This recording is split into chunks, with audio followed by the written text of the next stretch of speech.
"We are back," Jurgen Klopp would twice declare in the body of the same answer after it had not taken him long to contemplate whether Liverpool's mere presence in a European final confirms the club as being great again. Spend any amount of time in Klopp's company and you believe his message.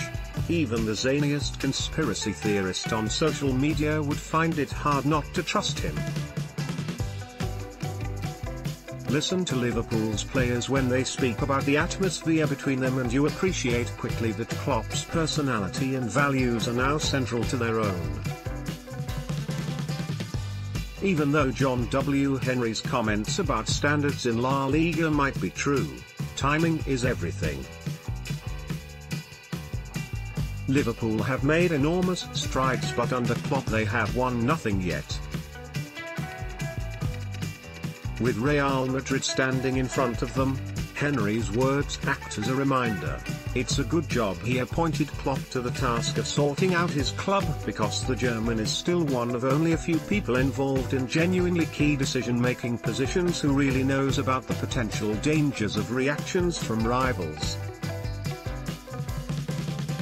Structure helps, but imagine a Liverpool without Klopp.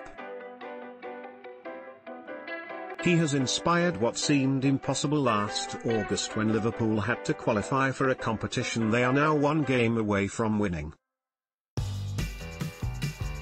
It is worth remembering that in Champions League history, only 2 teams including Barcelona have progressed from the pre-group stages to lift the trophy. Liverpool had been the first in 2005. This club would feature as runners-up in another final 2 years later, and until 2009, Liverpool's belligerence and cunning made them one of the sides to avoid in Europe. If Liverpool are back, you have to assess where they've travelled from. The path to this point of notoriety has been disrupted by many rocks. The threat of administration in 2010 could have been a crevasse from which it would surely have taken even longer to climb out of. To put it in a historical context for those of a certain age, 11 years have been since Liverpool's last Champions League final, the same length of time that passed between the club's last league championship in 1990 and 2001, the year it emerged from the shadows under Gérard Houllier, winning 5 trophies. Between 1990 and 2001, indeed, Liverpool lifted an FA Cup and a League Cup. There has only been a League Cup since 2006, and though the period has included runs to 4 finals as well as a narrow league championship miss, if a book was to be written about the era, Paradise Lost would be an appropriate title. Over the last week, various figures including Captain Jordan Henderson have tried to be precise about the turning point which set Liverpool spinning in this new trajectory under Klopp. Surely, the story begins in Madrid, which provides a convenient arc ahead of this final. Brendan Rodgers would have 1 or 2 more reasonable days after getting this one terribly wrong, but a Champions League group stage fixture at the Santiago Bernabéu in 2014 was meant to signal Liverpool's return to the grandest table in football. Instead, decisions only served to remind just how far away they were from sitting there regularly. It is true Real had roasted Liverpool at Anfield a few weeks earlier, but in choosing to field a weakened side in the Spanish capital, Rodgers not only signalled to his players they were not good enough, he also stole them of the sort of opportunity footballers dream about as children. Raheem Sterling was one of them, and suddenly, he was considering a future elsewhere. To Liverpool's supporters, meanwhile, the decision suggested he did not have a plan, and to those who doubted him already, it shrieked of self-preservation, of getting your excuses in first. Rodgers might have been able to fight against that argument had he found a way to beat Chelsea with a full-strength team the following weekend, but at a dank Anfield, Liverpool lost quite easily. Thursday marked the third anniversary of Liverpool's humiliating 6-1 defeat at Stoke under Rodgers in the final day of that season. He would survive until the following October, when he was replaced by a more consistent and believable character. It is unimaginable that Klopp would bend his beliefs in the face of criticism, and plenty has come his way already. By insisting Liverpool are relevant in European terms regardless of what happens in Kiev, he is not saying that Liverpool are simply pleased to be there. He is placing pressure on himself. He is saying there will be other finals under his watch, though this one might prove to matter the most in the context of time. I think it is obvious we are back, Klopp rationalized. That is absolutely obvious. To qualify for a final, it shows that you are back. To win it, you need a little bit of luck and stuff like that is involved. But we are back. First and foremost. To win? It would be just great. We really don't need the trophy to show how good we are. We have shown how good we are. Now we have to win the game. We have to continue on the way. Even if you win, you cannot stop. If you lose, you cannot stop. When Klopp looks into his crystal ball, he sees only a golden future at Anfield, win or lose in Kiev. His confidence is public and it is unusual. He offers hope whereas others in his profession do not, even though they are in a position to. He is more realistic than Hillier, who in 2002 would claim Liverpool were only 10 games from greatness, but he is sensible enough to not go full Shankly by claiming it his ambition to conquer the whole bloody world, even though inwardly you sense he thinks it might be possible.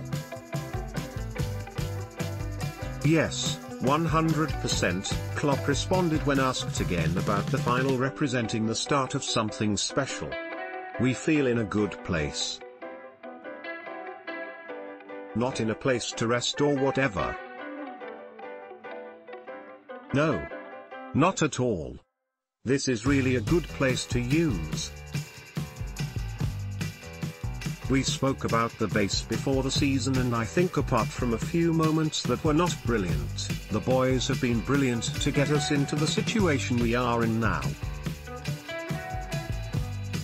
We have done that together and we go through it together.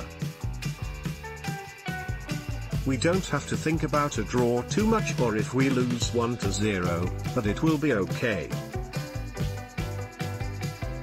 We only have one thing to think about: how can we win the game, and the good thing already is that we know it is possible. We know, of course, about the quality of Madrid, he continued. The crazy quality, the experience. The Villarreal game, last weekend, it was a show of confidence, of all how you play football. Villarreal wanted to play football but they couldn't. They were 2-0 up and then they closed the game too early. It was a different game second half. That is their quality. But we are Liverpool.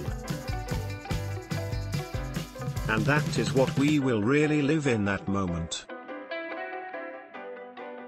We are Liverpool. We are different. We have been different the whole campaign and we want to be different again in that final. We have a chance. That is all. The mood contrasts with 2016, when ahead of the Europa League final against Sevilla, enthusiasts were swept away in Kloppism, ignoring the sharp reality that the opponent had an impressive track record of success in the competition and were actually the outstanding favourite. This time, Liverpool take the role of the underdog, and it is a role that has suited them in the past when collective desperations to prove doubters wrong have seen giants toppled. You can attach style to identity and admire his team's fearlessness, but Klopp is relating to something fundamental in the Scouse psyche when he repeats that we are Liverpool, as if that alone makes anything possible because of the sheer will that emits from the most determined spots in the city. The history of this club shows you it is possible to win things. It's not that you need to be the most special manager in the world, he said, raising his voice. This club gives you the power, the players, the teams that you can win from time to time big things. That is true. If you ask whether Real Madrid was the best team in the world all the time that they won the Champions League 12 times, probably not. But they still won it. It was the same when Liverpool won these big prizes. Were they the best team in the world? Probably not. But it was possible because of the power and the size of the club. Klopp has never won the Champions League, but if he does with this team, it will shatter the idea money is the route to all success in football. Klopp has had money, of course, with funding available to him that he never had at Dortmund. Yet he has adjusted to the difference, and he has been unfailing in his judgment whenever he has spent, which has not always been a lot anyway. Klopp would be the manager who sold his star player without replacing him but still found a way to achieve something all but one of his predecessors since Joe Fagan have not been able to do, and that includes a list of managers who have frittered away millions in pursuit of what was ultimately impossible for them to achieve. If Liverpool supporters are reveling in the fact Klopp is disturbing accepted notions that are so utterly demoralizing, then so is he.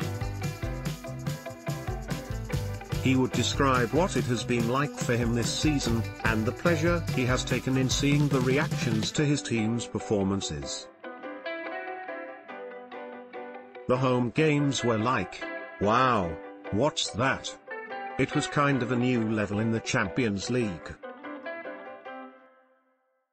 It was not that we are so much better, but it was so different, so brave. It was big balls football. I really loved it. These are words and memories, indeed, that make Klopp's Liverpool unique. It is because of him, maybe they are back. Follow the Independent Sport on Instagram here, for all of the best images, videos and stories from around the sporting world. More about Champions League Jurgen Klopp Liverpool FC Real Madrid reuse content.